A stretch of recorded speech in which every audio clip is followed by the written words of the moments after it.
এখন আমি আলোচনা করব বসন্ত পঞ্চমী মহোৎসব সম্পর্কে।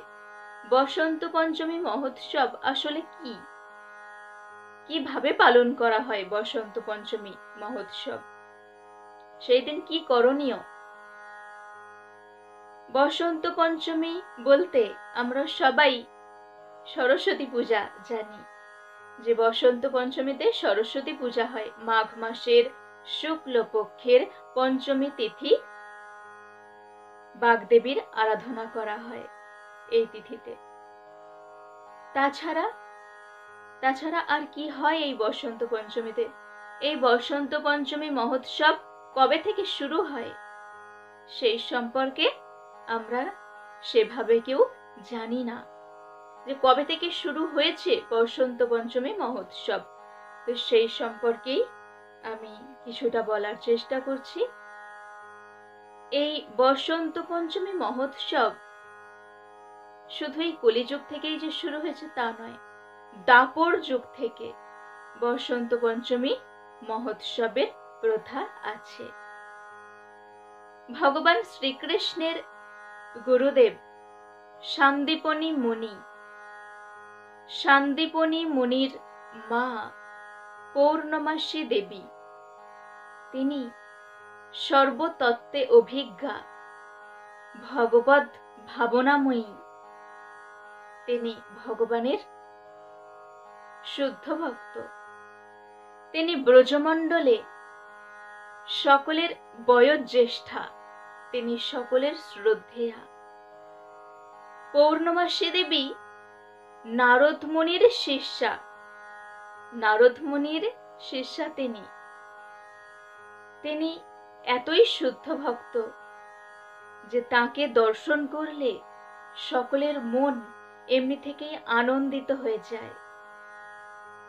পৌর্ণমাসী দেবীকে দর্শন করলে সমস্ত সংশয় দূর হয়, দুঃখ দূর হয়, দুশ্চিন্তা সব দূর হয়ে যায়। পৌর্ণমাসী দেবী সর্বদা ভগবানের নাম জপ করতেন, তিনি তপস্বিনী ছিলেন। কার ভাগ্যে কি ঘটতে চলেছে তা তিনি বলে দিতে পারতেন। তিনি সর্বদা সকলের সুখ সমৃদ্ধি কি করে হয় সেই চিন্তাই তিনি করতেন।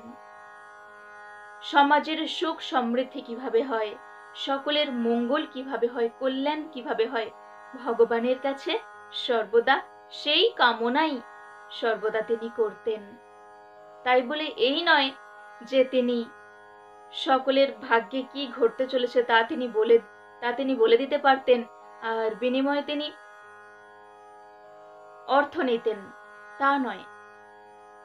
সকলের কল্যাণ কামনা তিনি এমনি থেকেই করতেন, কোনো কিছু লাভের জন্য তিনি করতেন না।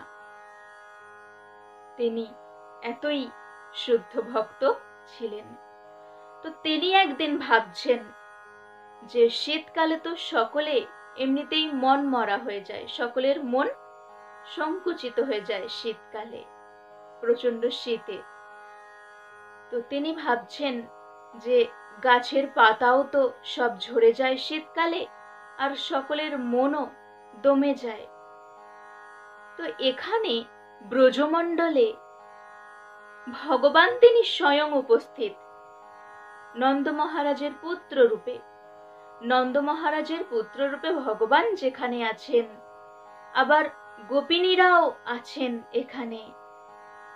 তৎসত্ত্বেও ভগবানের সাথে কারো মেলবন্ধন হচ্ছে না কেন? ভগবানের সাথে মেলবন্ধন কিভাবে হবে তিনি ভাবতে লাগলেন। যত গোপিনীরা সবাই পূর্বজন্মে তো মুনি ঋষিগণ ছিলেন, ভগবানের তপস্যা করে ভগবানকে সন্তুষ্ট করেছিলেন, আর ভগবান বলেছিলেন সকলের অভীষ্ট মনের ইচ্ছা তিনি পূরণ করবেন দাপর যুগে। তো সেই জন্য পৌর্ণমাসী দেবী তিনি তো জানেন সবকিছু। তিনি তখন ভাবছেন যে এখানে গোপিনীরাও উপস্থিত, ভগবানও এখানে আছেন, তা সত্ত্বেও উভয়ের মেলবন্ধন হচ্ছে না, তো কিভাবে আমি মেলবন্ধন ঘটাবো গোপিনীদের সাথে ভগবানের, কবে ঘটাবো? এই চিন্তা তিনি করতে লাগলেন।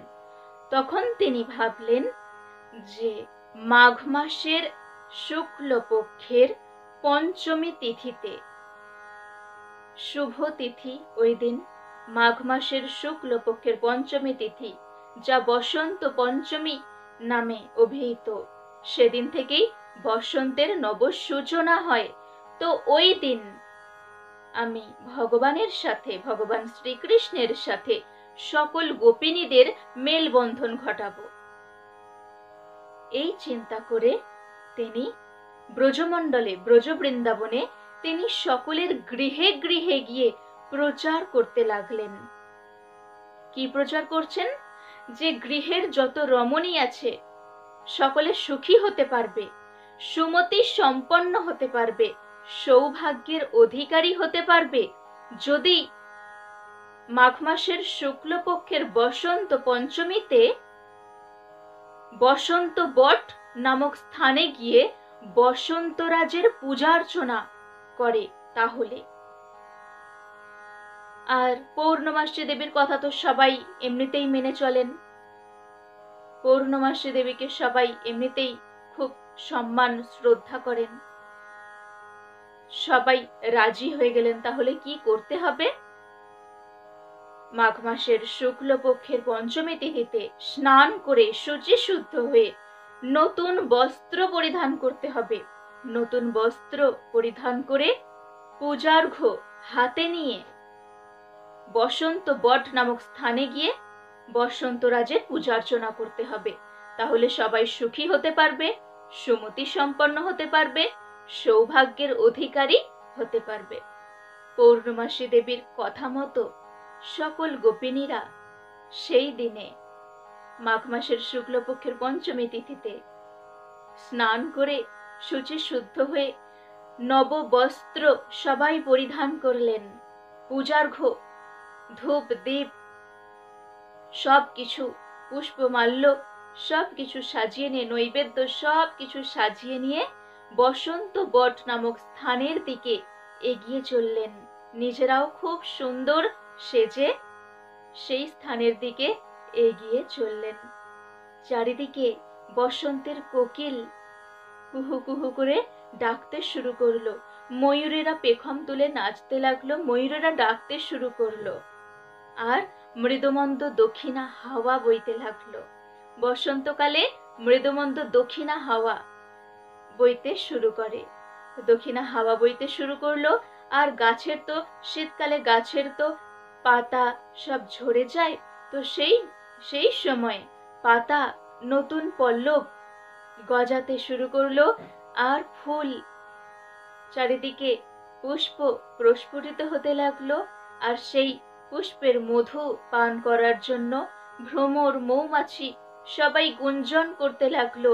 নব বসন্তের সূচনা হলো, চারিদিকে বসন্তকাল বিরাজমান করতে লাগলো। আর গোপিনীরা সেই বসন্ত বট নামক স্থানে এলেন।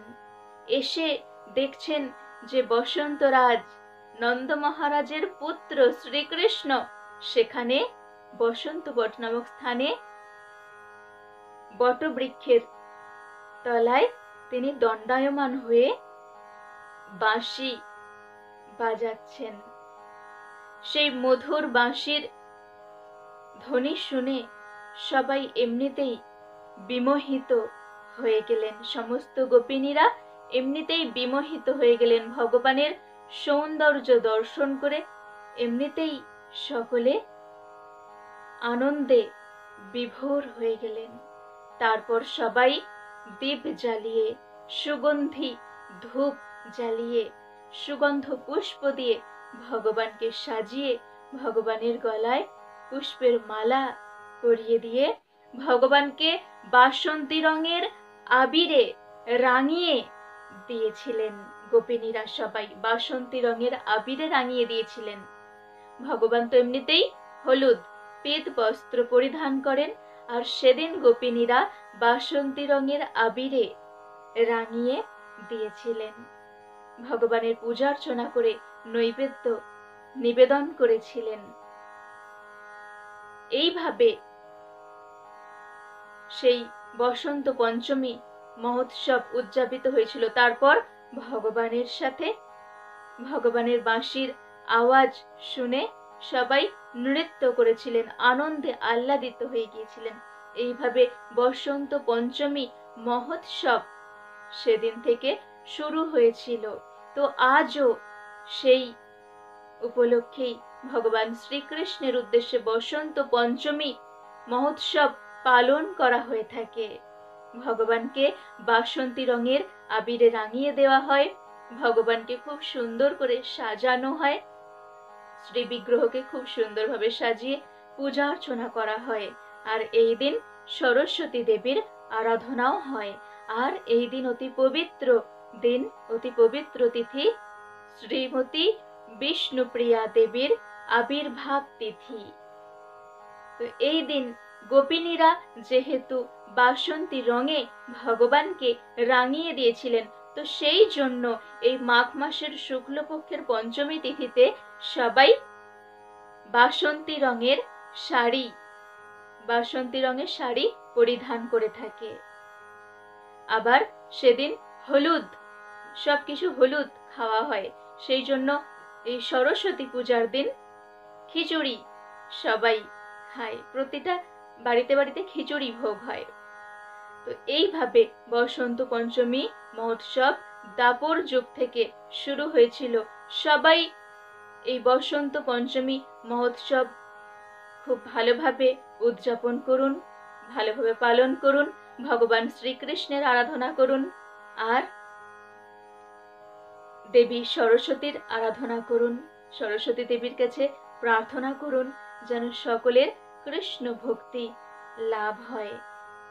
সবাই খুব ভালো থাকুন আর বসন্ত পঞ্চমীর আনন্দে মেতে উঠুন। সবাই আপনারা আমার সাথে বলুন, হরে কৃষ্ণ কৃষ্ণ কৃষ্ণ হরে হরে, হরে রাম রাম রাম হরে হরে।